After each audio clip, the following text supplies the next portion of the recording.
Welcome to Pindar Poetry. We hope you learned something new. You start by opening your Zerodha account.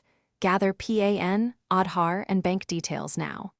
Complete the online KYC, upload scan documents, and e-sign with your Aadhaar OTP so verification proceeds immediately.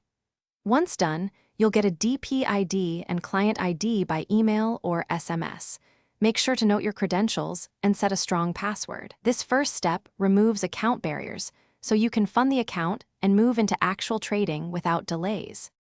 You fund the account next. Link your bank using UPI or NEFT and transfer money to Zerodha's trading ledger so orders can be placed instantly. Install Kite on mobile or use Kite Web and enable two-factor authentication for security. Customize your market watch and chart templates to match your strategy. Once funded, check available margins across equity, F&O, and commodities so you understand buying power. Then you're ready to place real orders with proper risk settings.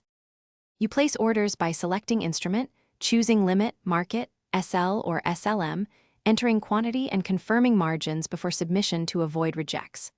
Once executed, monitor positions in the Positions tab, set stop-loss levels, and use bracket order or cover order to define risk and automate exits. When closing trades, square off or place opposite orders and reconcile P&L. If something goes wrong, check order status, ledger balance, and network. Contact Zerodha support with your client. Thanks for watching. Consider subscribing if we helped you.